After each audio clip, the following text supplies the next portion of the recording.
ಎಲ್ಲರಿಗೂ ನಮಸ್ಕಾರ. Welcome back to my channel. ನಾನು ದಿವ್ಯಾ.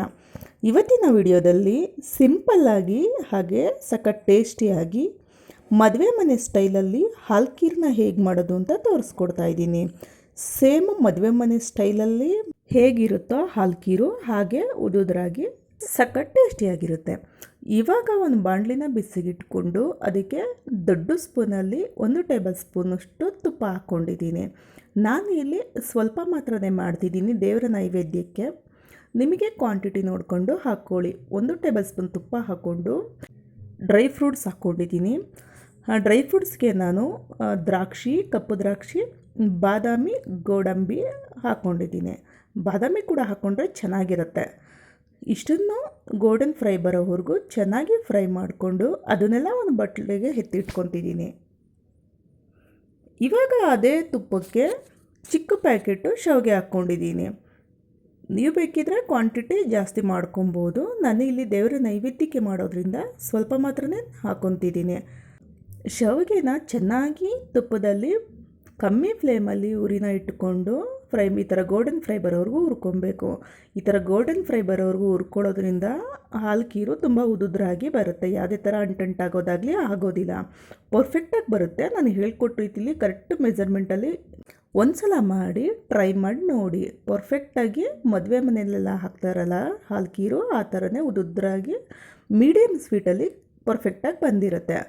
ಇವಾಗ ಶಾವಿಗೆನೆಲ್ಲ ಹುರ್ಕೊಂಡು ಇವಾಗ ನಾನು ಅದಕ್ಕೆ 2 ಕಪ್ ಹಾಲನ್ನ ಹಾಕ್ತಿದ್ದೀನಿ. ಹಾಲನ್ನ ನಾನು ಪಕ್ಕದ ಸ್ಟವ್ನಲ್ಲಿ ಕಾಯ್ಲಿಕ್ಕೆ ಇಟ್ಕೊಂಡಿದ್ದೆ. ಕಾದಿರೋ ಹಾಲನ್ನೇ ಹಾಕ್ತಾಯಿದ್ದೀನಿ. ಹಾಲಿಗೆ ನೀರು ಹಾಕಿ ಕಾಯಿಸ್ಕೊಂಡಿದ್ದೀನಿ ನಾನು. ಹಾಗಾಗಿ 2 ಕಪ್ ಹಾಕ್ತಿದ್ದೀನಿ. ಅಂದರೆ ದೊಡ್ಡ ಲೋಟದಲ್ಲಿ 2 ಲೋಟ ಹಾಲು ಹಾಕ್ತಿದ್ದೀನಿ. ಗಟ್ಟಿ ಹಾಲು ಹಾಕಿದ್ರೆ ಚೆನ್ನಾಗಿರೋದಿಲ್ಲ, ತಿನ್ನಲಿಕ್ಕಾಗೋಲ್ಲ, ಸ್ವೀಟ್ ಜಾಸ್ತಿ ಹಿಡ್ಕೊಂಡ್ಬಿಡುತ್ತೆ. ಇವಾಗ ನಾನು ಅರ್ಧ ಕಪ್ಪು ಶುಗರ್ನ ಹಾಕ್ತಿದ್ದೀನಿ. ಹಾಲು ಖೀರು ಜಾಸ್ತಿ ಸ್ವೀಟ್ ಇದ್ದರೆ ತಿನ್ನೋಕ್ಕಾಗೋದಿಲ್ಲ. ಹಾಗಾಗಿ ನಮ್ಮ ಮನೆಯಲ್ಲಿ ಎಕ್ಸ್ಪೆಷಲಿ ಸ್ವೀಟ್ ಜಾಸ್ತಿ ಯಾರಿಗೂ ಇಷ್ಟ ಆಗೋದಿಲ್ಲ. ಹಾಗಾಗಿ ನಾನು ಅರ್ಧ ಕಪ್ ಹಾಕ್ತಿದ್ದೀನಿ. ಅರ್ಧ ಕಪ್ಪೇ ಪರ್ಫೆಕ್ಟಾಗಿ ಸ್ವೀಟು ಕರೆಕ್ಟಾಗಿ ಮೆಜರ್ಮೆಂಟಲ್ಲಿ ಬಂದಿರುತ್ತೆ.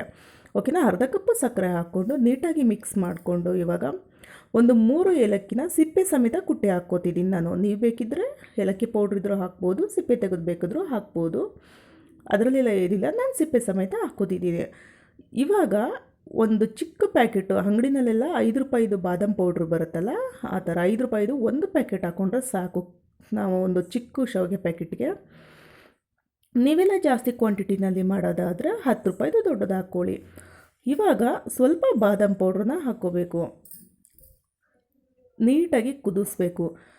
ಕೆಲವರು ಜಾಸ್ತಿ ಕುದಿಸಿದ್ರೆ ಮುದ್ದೆ ಆಗುತ್ತೆ, ಅಂಟಂಟಾಗುತ್ತೆ ಅಂತ ಅಂದ್ಕೊತಾರೆ. ಯಾವುದೇ ರೀತಿ ಅಂಟಂಟಾಗೋದಾಗಲಿ ಮುದ್ದೆ ಆಗೋದಾಗಲಿ ಆಗೋದಿಲ್ಲ. ಶಾವಿಗೆನ ಸ್ವಲ್ಪ ಒಂದು 5 ನಿಮಿಷ ಚೆನ್ನಾಗಿ ಕುದಿಸಿ ನೋಡಿ. ನಾನು ಈ ಕುದಿಯೋದನ್ನ ವಿಡಿಯೋನ ಸ್ಕಿಪ್ ಮಾಡಿಲ್ಲ, ಯಾಕಂದರೆ ನಿಮಗೆ ಅದು ಗೊತ್ತಾಗಲಿ ಯಾವ ಥರ ಕುದಿಯುತ್ತೆ, ಎಷ್ಟೊತ್ತು ಕುದಿಯುತ್ತೆ ಅನ್ನೋದಕ್ಕೋಸ್ಕರ. ನೋಡಿ, ಈ ಥರ ಚೆನ್ನಾಗಿ ಕುದಿಯೋವರೆಗೂ ಮಳಿಸ್ಕೊಂಡು ಕುದಿಸ್ಕೊತಾ ಇರಬೇಕು. ಕೈ ಆಡಿಸ್ಕೊಂಡು ತಿರ್ಸ್ಕೊತಾ ಇರಬೇಕು. ಪರ್ಫೆಕ್ಟಾಗಿ ಉದುದ್ರಾಗಿ ಸೇಮ್ ಮದುವೆ ಮನೆಯಲ್ಲಿ ಕೊಡ್ತಾರಲ್ಲ ಆ ಥರನೇ ಇರುತ್ತೆ ನೋಡಿ. ಇವಾಗ ಇಷ್ಟು ಕುದ್ಮೇಲೆ ನಾವು ಹುರಿದಿಟ್ಕೊಂಡಿದ್ವಲ್ಲ ಆ ಡ್ರೈ ಫ್ರೂಟ್ಸ್ನ ಹಾಕ್ಬೇಕು. ಇವಾಗ ನೀಟಾಗಿ ಹಾಕಿ ತಿರುಗಿಸಿ. ಪ್ಲೇಟಲ್ಲೂ ಕೂಡ ತುಪ್ಪ ಇರುತ್ತಲ್ಲ, ಹಾಗಾಗಿ ನಾನು ಅದಕ್ಕೂ ಕೂಡ ಹಾಲು ಖೀರನ್ನ ಹಾಕ್ಕೊಂಡು ಮತ್ತೆ ಅದರೊಳಗೆ ಹಾಕ್ಕೊತಿದ್ದೀನಿ. ಇಷ್ಟು ಮಾಡ್ಕೊಳ್ಳಿ. ತುಂಬಾ ಟೇಸ್ಟಿಯಾಗಿ ಸಖತ್ತಾಗಿರುತ್ತೆ. ನಿಜವಾಗ್ಲೂ ಪರ್ಫೆಕ್ಟಾಗಿ ಬಂದಿತ್ತು. ಸ್ವೀಟ್ ಆಗಲಿ ಉದುದ್ರಾಗಿ ಬಂದಿತ್ತು. ಸ್ವೀಟು ಪರ್ಫೆಕ್ಟಾಗಿ ಮೀಡಿಯಮ್ ಆಗಿತ್ತು. ಇಷ್ಟೇ. ಇವಾಗ ಹಾಲು ಖೀರು ರೆಡಿಯಾಗಿದೆ. ಇಷ್ಟು ತೆಳುಗಿದ್ದಾಗ ಆಫ್ ಮಾಡಿ ಇಡಿ. ಸ್ವಲ್ಪ ಆರಿದ್ಮೇಲೆ ಪರ್ಫೆಕ್ಟಾಗಿ ಇರುತ್ತೆ ಮೀಡಿಯಮಾಗಿ. ಈ ವಿಡಿಯೋ ನಿಮಗೆ ಸ್ವಲ್ಪನಾದರೂ ಇಷ್ಟ ಆದರೆ ಪ್ಲೀಸ್ ಒಂದು ಲೈಕ್ ಮಾಡಿ, ಶೇರ್ ಮಾಡಿ, ಕಮೆಂಟ್ ಮಾಡಿ. Thank you.